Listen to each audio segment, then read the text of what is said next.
Welcome to another episode of Everyday Office. My name is Neil Malek. I'm the president of Knack Training, which is a training and consulting business focused on both Microsoft software and various professional development topics. And in this podcast, I focus on that intersection between your work and your software, trying to find tips, tricks, and strategies to get the absolute most out of your work. Today's episode is entitled, How to Unlock the Power of Microsoft 365. But before we get into that, first, a little news and announcements.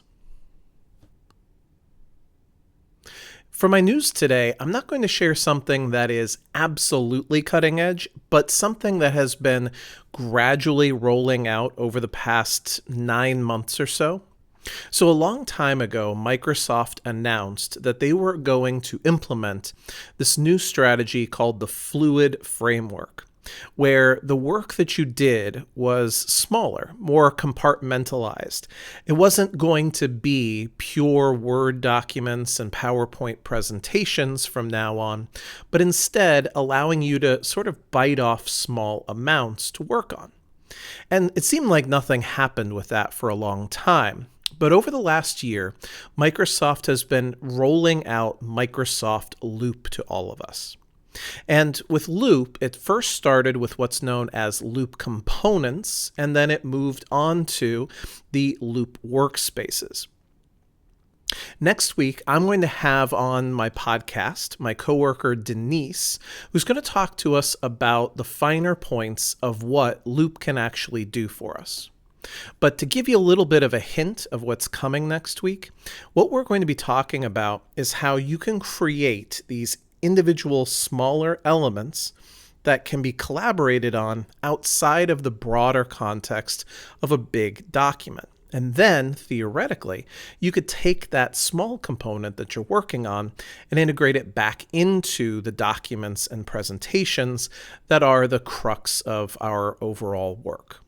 So definitely take a look at using Loop components, especially in Microsoft Teams.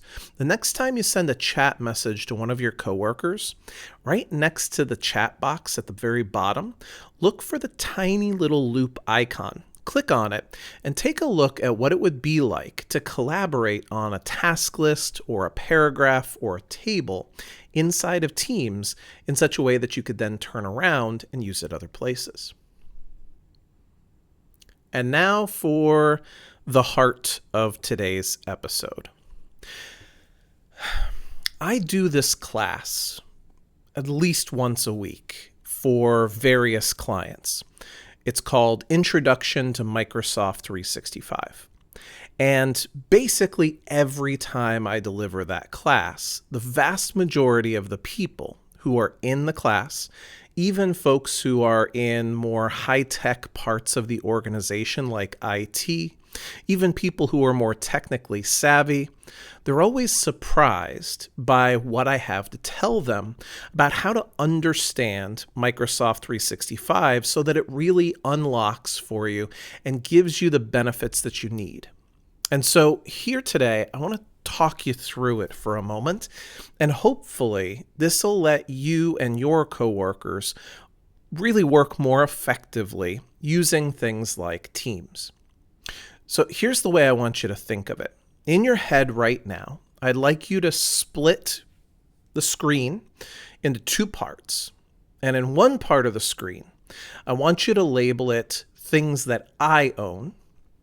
And the other part of the screen, I want you to label it things that we own. So the difference here is whether the thing that we're working on is owned by a single person or it's owned by a multiple person team. Now, what does that look like? Well, if something is owned by me, I'm thinking that that's a file that I don't think anybody else should look at right now. Potentially, it could be sensitive information, or maybe it's just work that I'm dabbling with, and I don't think it's ready for the rest of the team to put their eyes on it. In practicality, things in 2024 that I'm working on are almost never just my work. Except for things like payroll and personnel files, everything else that I'm working on needs to be, at least at some level, collaborative with the rest of my team. And so now I go over to the part of the screen in my head that's labeled things that we own. So if there's a group of people within your organization who are working on the same thing, especially people in the same department together, but also people who have been put together to accomplish certain tasks like a project, an initiative, maybe an event that's coming up. All of these things involve a collective of people who are trying to accomplish things together.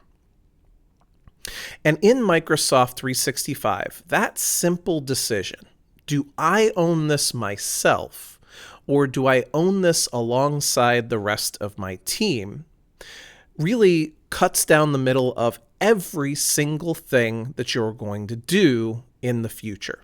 So let me talk you through this for a sec. Item number 1, if you open Microsoft Teams right now and you go over to the chat on the left-hand side, every time that you start a chat, it's a single person deciding to initiate a conversation with one or a few different people. And if you decide that you want to share a file while you're chatting, ultimately that file is something that you decided to share with those people.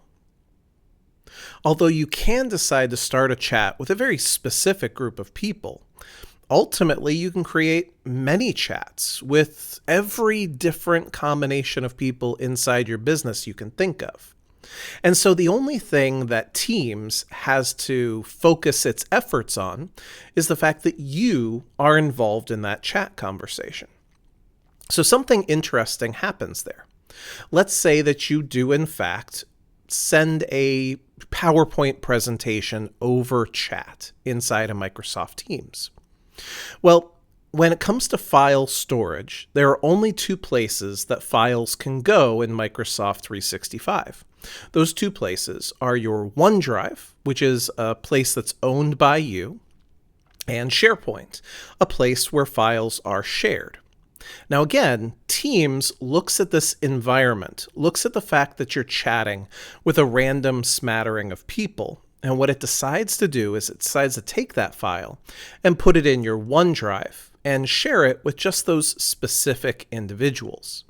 Then in the future, if somebody were to leave that conversation or you decided you didn't want to share that file with them anymore, you'd go person by person and decide who it was shared with and who it wasn't shared with.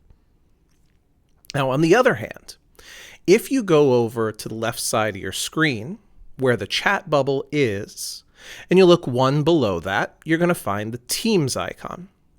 Now, when somebody takes the effort to sit down and create a team within your organization, they're saying that there is a specific group of people who are trying to accomplish something together. And so that team is a construction that we all participate in. Because Teams knows now that there is a specific team in mind, it saves files that are shared through the team into SharePoint. Now, in the same way, let's say that you are working on your tasks. Well, if you go into your Outlook right now, you can click on the little checkmark icon on the left-hand side to look at Microsoft To Do. And in Microsoft To Do, I want you to take a look at this. When you open up Microsoft To Do and you go to create a task, you'll notice that there isn't an option to assign a task to one of your coworkers. In Microsoft To Do, that task belongs to you. It doesn't belong to the team. It doesn't belong to anybody else. It belongs to you. On the other hand, if you were to go inside of a team right now, you could decide to use a tool called Microsoft Planner to schedule tasks. And what's interesting is when you use Planner, it asks you who's on your team, who belongs to this team, who can these tasks be assigned to. And sure enough, when you go into Planner and you actually create a task. It asks you which of your teammates should this task be assigned to. It doesn't assume that everything is assigned to you. Instead, it allows for everybody on the team to potentially have a task assigned to them.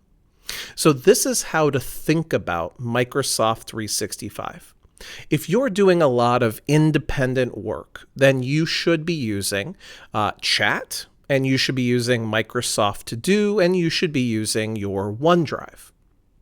But I think as we head into 2025 and beyond, most of the work that we're going to be doing is in fact collaborative.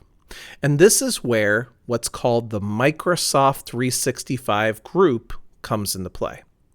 So the next time that you are looking at things inside of Teams, inside of SharePoint, inside of Planner, inside of Forms, I want you to look for these things. Okay, just listen through this whole thing. Item number 1, you make a new team. All right, let's say you make a team called Human Resources or Information Services or something along those lines. Now, when you make that team, it asks you, who are the members of the team? So you put some of your coworkers in there.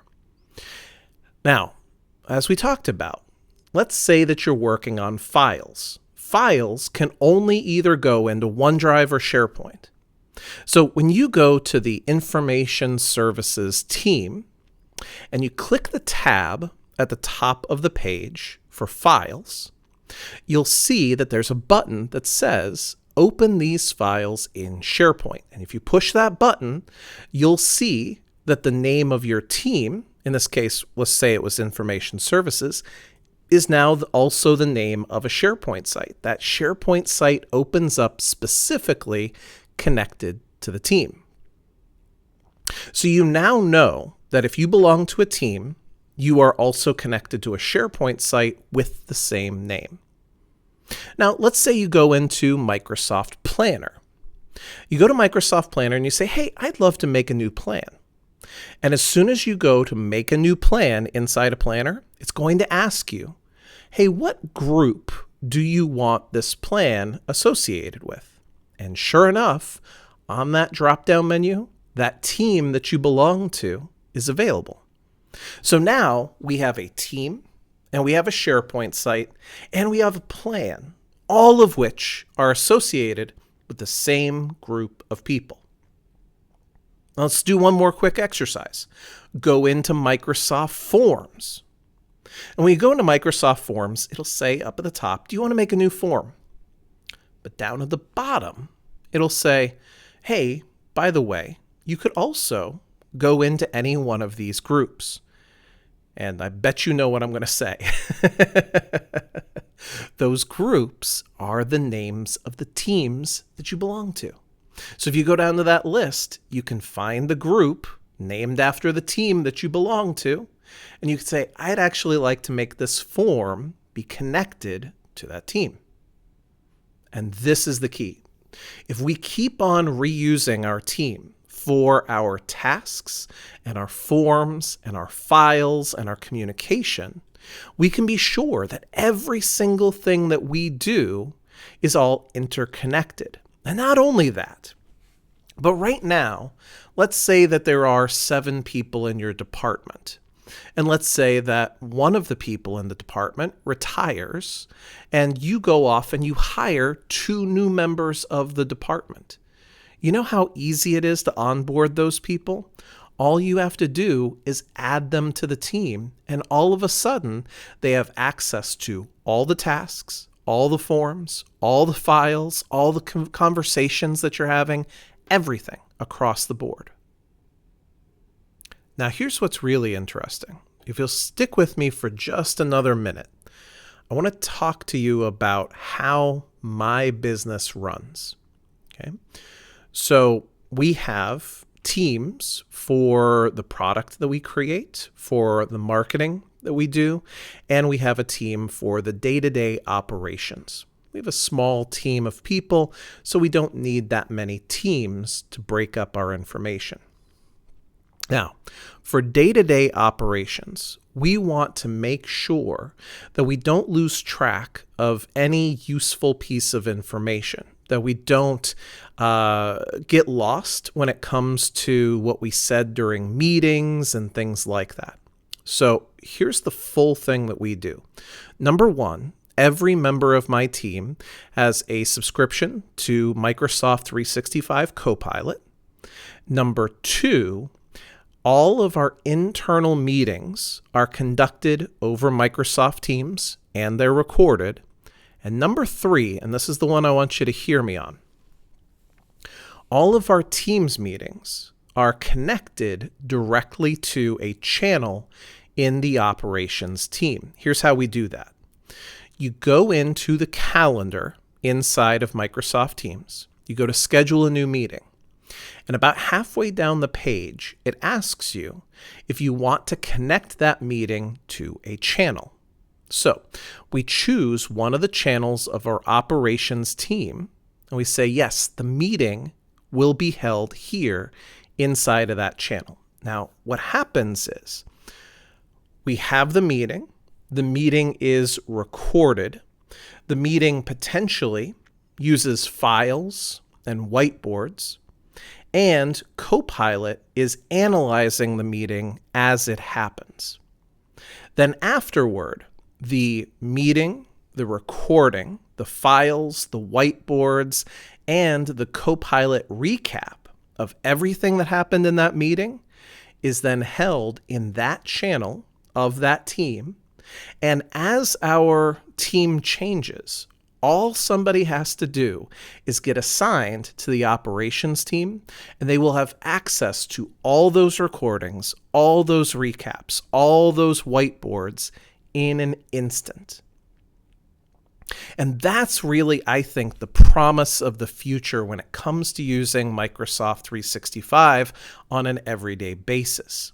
Rather than having each of us operate in our own siloed environment, using the Teams chat and using our OneDrive and using our email, if we instead use the channels of our teams to have conversations, to access our files, to keep track of our group-based tasks, and to have our recorded meetings that are then analyzed by Copilot, we have a rich abundance of information and insight that anybody joining the team or anybody who's currently on the team is going to be able to engage with. It's incredibly useful. It's an absolute reservoir of valuable information. So the next time that you're in Microsoft Teams, I want you to go over to one of the teams you belong to. I want you to go to one of the channels, and I want you to witness for yourself that you can see how that channel of that team is connected to a folder in SharePoint.